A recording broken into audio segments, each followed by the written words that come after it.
کبھی بھی دور نہ کرنا، دین کے ساتھ سچی لگاؤ، سچی محبت اور سچا جو ہے اپنا رشتہ رکھنا، تاکہ تمہیں دنیا اور آخرت دونوں کی کامیابی نصیب ہو جائے۔ جب تم اس کے ساتھ جڑ جاؤ گے، اپنے آپ کو مضبوط کر لو گے، تو پھر کیا ہوگا؟ پھر تم دنیا اور آخرت دونوں میں کامیاب ہو۔ اب یہاں پہ ہم لوگ مسلمان ہیں، مسلمانوں نے اس چیز کو سوچنا ہے۔ ایک چاند نکلا تو ہم نے مساجد کو آباد کیا، یعنی رمضان مبارک کا چاند شریف نکلا، نظر آیا تو ہر طرف گہما گہمی، رمضان کی برکتیں، رمضان کی فضیلتیں، رمضان کی درجات وہ ہم لوگوں کو نظر آئے، اور ہم نے اپنی حیثیت اور طاقت کے مطابق ان سے استفادہ کیا۔ اور دوسرا چاند نظر آیا، یعنی رمضان کے اختتام کا چاند نظر آیا، تو ہم نے دین کا لبادہ بھی اوڑھ کے پھینک دیا، اتار کے پھینک دیا، اور ہم نے نمازوں کو بھی ترک کر دیا، ہم نے معمولات دینیہ کو بھی ترک کر دیا، ہم ہر زاویے سے آزاد ہو گئے۔ یوں سمجھ لیا کہ آج کے بعد پورا مہینہ، پورا سال ہم لوگ آزاد ہیں، ہمیں کوئی پوچھنے پکڑنے والا نہیں ہے۔ تو اس لیے رب وحدہ لا شریک نے فرمایا کہ دین صرف رمضان کا مہینہ نہیں ہوتا۔ یہ چیز بیان کرنے کا مقصد، دین صرف اور صرف روزوں کا مہینہ نہیں ہے کہ سمجھ لیں بس روزے رکھ لیے، عید کی نماز پڑھ لی، اس کے بعد پھر ہم سال بھر آزاد ہیں۔ تو آزاد کسی صورت بھی نہیں ہے۔ رمضان بے شک مغفرت کا مہینہ ہے، گناہ مٹ جاتے ہیں، لیکن آگے اپنی زندگی کو اس رمضان کے اصول کے مطابق گزارنا یہ ہر بندہ مومن کی ذمہ داری اور ضرورت ہے۔ تو آج ہم لوگ اپنے گریبان کے اندر جھانک کر اپنا مطالعہ کر لیں کہ کیا صرف اور صرف یہی تھا کہ رمضان کا مہینہ ہم نے عبادت کرنی ہے، یا رمضان کی فضیلت یہ ہے کہ رمضان کے اندر نفل پڑھیں تو فرض کا ثواب ملے گا، فرض پڑھیں تو 70 کا ثواب ملے گا، یا رمضان کی رات کی فضیلت یہ ہے کہ ایک رات 1000 مہینوں سے افضل ہے، تو کیا اس رات عبادت کر کے ہم نے رب کا حق بندگی ادا کر دیا ہے؟ ایک رات عبادت کر کے حق بندگی ادا کر دیا، یا رمضان کا پورا مہینہ تلاوت کلام کر کے، ذکر و اذکار کر کے رب کا حق بندگی ادا کر دیا؟ وہ حق بندگی جب رب کا ادا نہیں ہو سکتا، یہ ہم ہر بندہ جانتا ہے کہ ساری زندگی بھی ایک ایک لمحہ رب کی بارگاہ میں گزاریں، پھر بھی حق بندگی ادا نہیں ہو سکتا، تو پھر ہم لوگ غافل ہو گئے، غفلت کا شکار ہو گئے۔ پھر ہم نے یہودیوں کی طرح یہی چیز سمجھی کہ بس ٹھیک ہے تھوڑا سا کر لیا، اس کے بعد پھر آزادی ہے۔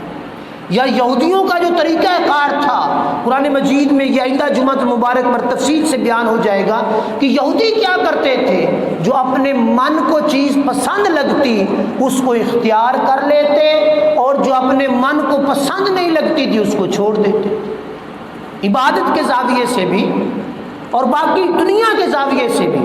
حلال حرام کا حکم آیا، جس چیز سے رب نے منع کیا، اگر ان کی منشا کے مطابق ہے تو ٹھیک ہے جی رک جاؤ، اگر ان کی منشا کے مطابق نہیں ہے تو پھر کہا ٹھیک ہے جی یہ رب کی طرف سے زیادتی آ گئی۔ سمجھے؟ تو ہم مسلمان اپنے گریبان کے اندر جھانک کر کیا ہم تو اس کردار کے مالک نہیں ہو گئے کہ جو چیز مجھے پسند ہے اس کو اختیار کر لیا، اور جو چیز مجھے پسند نہیں ہے وہ میرے لیے ضروری نہیں ہے؟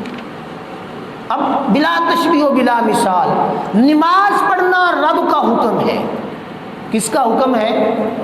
اور سب سے بنیادی حکم ہے، ایمان کے بعد اولین حکم ہے، اور قبر میں سب سے پہلا جو سوال ایمان کے بعد ہوگا وہ بھی علماء فرماتے ہیں کہ نماز ہی کا ہوگا۔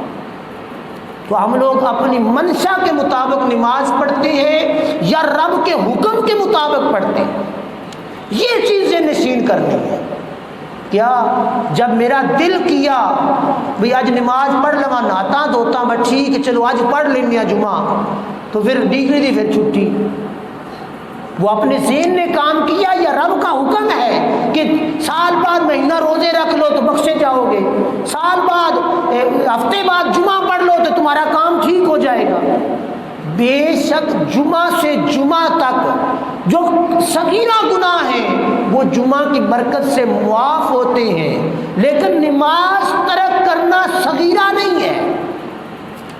نماز ترک کرنا صغیرہ گناہوں میں سے نہیں ہے، یہ کبیرہ گناہوں میں سے ہے، یعنی بڑے گناہ جن کی توبہ لازم ہے ان میں سے ایک گناہ ہے نماز چھوڑ دینا۔ اسی طرح باقی معمولات ہیں ان کو رب کے حکم کو چھوڑ کر اپنی رضا اور خوشنودی تصور کر لینا، تو یہ کیا ہوتا ہے؟ یہ دین نہیں ہے، یہ یہودیوں کا طریقہ ہے۔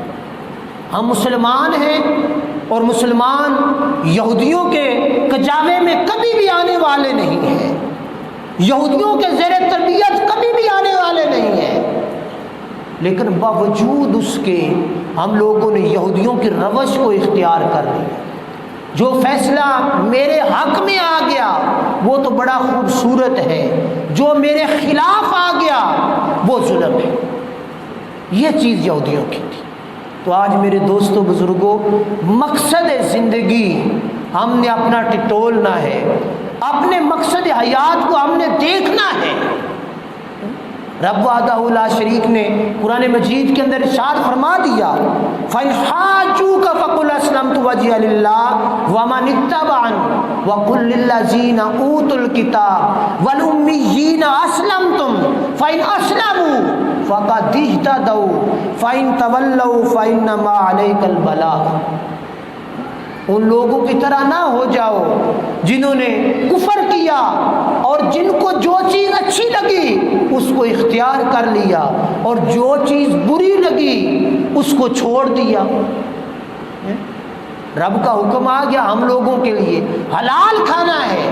اب میں اور آپ اپنی زندگی کا مطالعہ کریں کہ کیا رب کا حکم سمجھ کر ہم حلال آ جائے تو اس کو کھاتے ہیں یا حرام آ جائے اس کو بھی اپنے اندر ڈال لیتے ہیں؟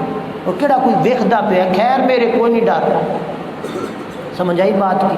تو یہ ہے آج ہماری خرابیاں جو ہم لوگوں کے اندر سرایت کرتی چلی جا رہی ہیں، ہماری بیماریاں جو ہم لوگوں کے دلوں کے اندر سرایت کرتی چلی جا رہی ہیں۔ تو دین، سچا دین اور دین کا سچا پیروکار، دین تو یقیناً سچا ہے لیکن دین کا سچا پیروکار بھی وہی ہوگا جو دین کے ہر حکم کے مطابق اپنی زندگی بسر کرے گا۔ تو آج ہمیں ضرورت ہے کہ ہم اپنے معمولات دینیہ اور معمولات دنیا کو رب کے تابع کر دیں، رب کے حکم کے مطابق زندگی بسر کریں۔ اللہ کی عزت کی قسم ہمارے رزق کے اندر برکت آ جائے، ہماری پریشانیاں، ہمارے اندر جو ناحوستیں، ہمارے اندر جو عداوتیں، ہمارے اندر جو خرابیاں ہیں وہ صرف اسی وجہ سے ہے کہ رب کے حکم کو چھوڑ دیا، اپنی مرضی کو ترجیح دے دی۔